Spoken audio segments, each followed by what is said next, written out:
नमस्कार दोस्तों, आज हम कक्षा 11वीं के पार्ट 2 परमाणु संरचना के अंतर्गत क्वांटम संख्या के बारे में अध्ययन करेंगे। तो सबसे पहले देखते हैं कि क्वांटम संख्या होती क्या है। जिस तरह से किसी व्यक्ति डाकिया किसी के घर खत पहुंचाने के लिए उसे एड्रेस की आवश्यकता होती है, उसी प्रकार से क्वांटम संख्या एक तरह से किसी परमाणु के इलेक्ट्रॉन के एड्रेस को बताता है। कहने का तात्पर्य यह है कि क्वांटम संख्या चार संख्याओं का ऐसा समूह है जो किसी परमाणु में किसी इलेक्ट्रॉन की स्थिति, ऊर्जा, उपकोष, अभिविन्यास एवं चक्रण की जानकारी दे, उसे हम क्वांटम संख्या कहते हैं।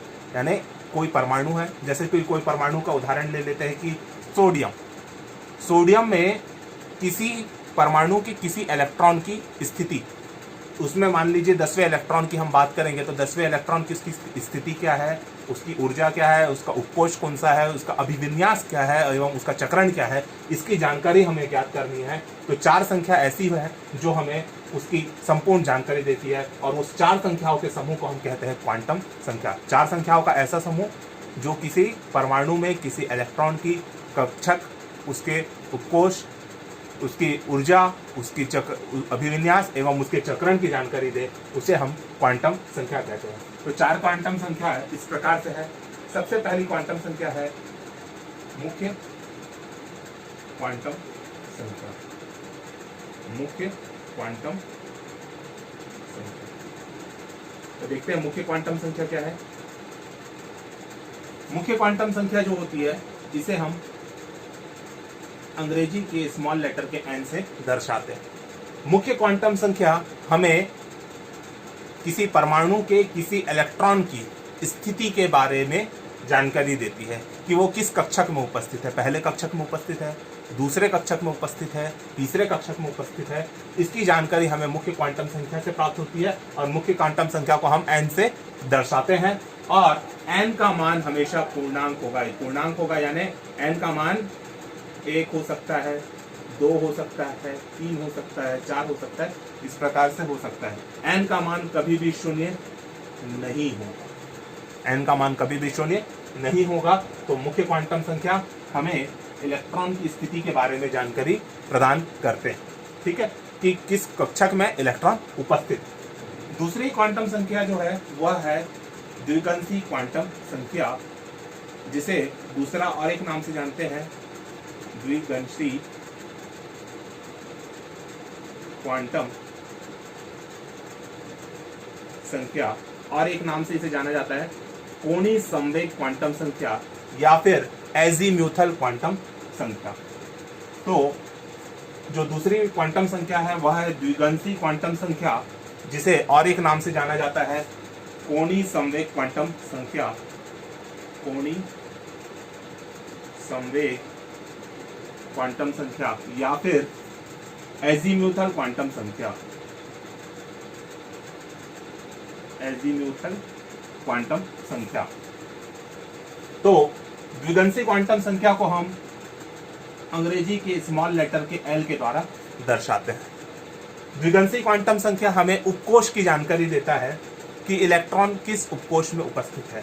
कहने का तात्पर्य इलेक्ट्रॉन एस में उपस्थित है, पी में उपस्थित है, डी में उपस्थित है या एल में उपस्थित है। इसकी जानकारी हमें द्विगंशी क्वांटम संख्या के द्वारा ज्ञात होती है। और द्विगंशी क्वांटम संख्या का मान एन के ऊपर यानी मुख्य क्वांटम संख्या के ऊपर निर्भर होता है और इसका मान हमेशा 0 से n-1 के बीच होगा।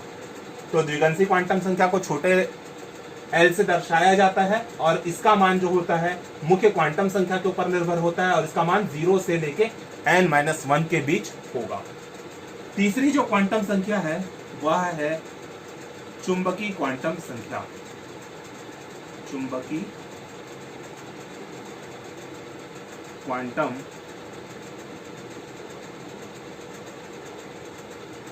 संख्या।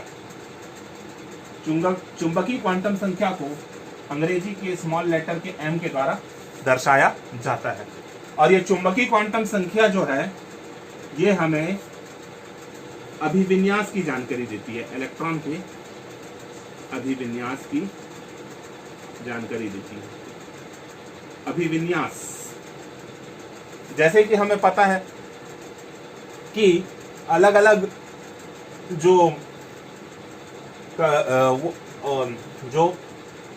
कक्षक है, जैसे S है, P है, D है, F है, इनके अलग अलग अभिविन्यास होते हैं।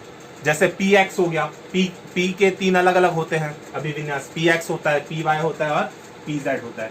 जैसे PX है तो वो X अक्ष में होगा, Y में है तो Y अक्ष में होगा, Z है तो Z अक्ष में होगा। तो इस तरह से अलग अलग अभिविन्यास की जानकारी जो है ये हमें चुंबकीय क्वांटम संख्या से प्राप्त होती है।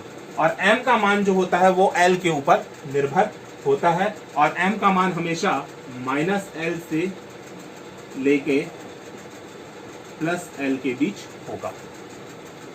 जो चुंबकीय क्वांटम संख्या का मान है वो द्विगंशी क्वांटम संख्या के ऊपर निर्भर होता है, और इसका मान हमेशा -L से लेके +L के मध्य होगा। जो अगली क्वांटम संख्या है वह है चक्रण क्वांटम संख्या। अगली क्वांटम संख्या जो है वह है चक्रण क्वांटम संख्या। चक्रण क्वांटम संख्या जो है इसे स्पिन क्वांटम नंबर भी कहते हैं, और इसे स्मॉल लेटर के S के द्वारा दर्शाया जाता है। चक्रण क्वांटम संख्या हमें इलेक्ट्रॉन के घूर्णन के बारे में जानकारी देती है कि वह घड़ी की दिशा में घूम रहे हैं या विपरीत दिशा, दक्षिणावर्त है या वामावर्त है। अगर वह इलेक्ट्रॉन का जो चक्रण है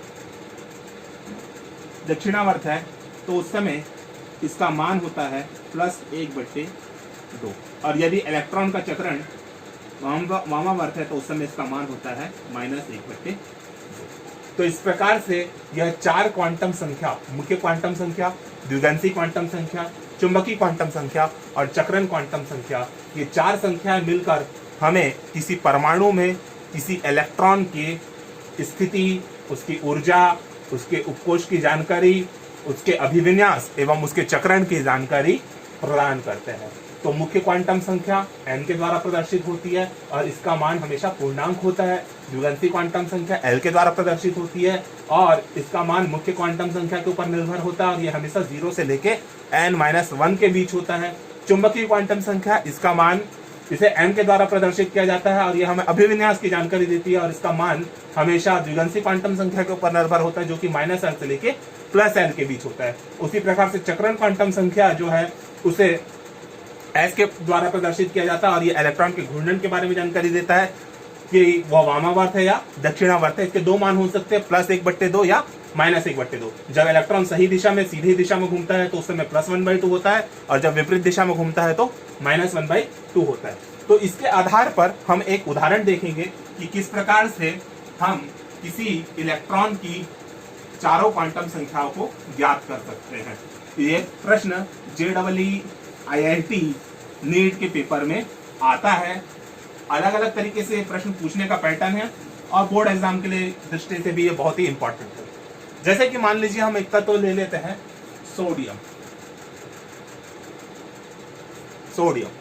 तो सोडियम के हमें 5वें इलेक्ट्रॉन की चारों क्वांटम संख्या ज्ञात करने के लिए प्रश्न आता है। सोडियम के 5वें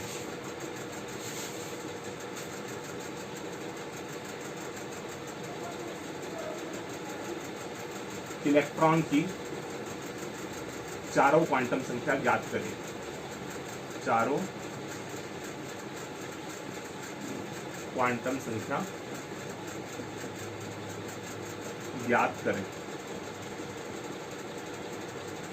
तो इसके लिए हमें सबसे पहले हमें सोडियम का क्या लिखना होगा, इलेक्ट्रॉनिक विन्यास। तो सोडियम का परमाणु क्रमांक होता है 11, तो इसका इलेक्ट्रॉनिक विन्यास होगा 1s2 2s2 2p6 3s1। इसके बाद हम इसके कक्षक डायग्राम को बना लेंगे। 1s2 2s2 2p6। तो 2p6 में हमें 6 इलेक्ट्रॉन भरना है और फिर 3s में 1 इलेक्ट्रॉन भरना है। ये 1s हो गया, ये 2s हो गया, ये 2p हो गया और ये 3s हो गया।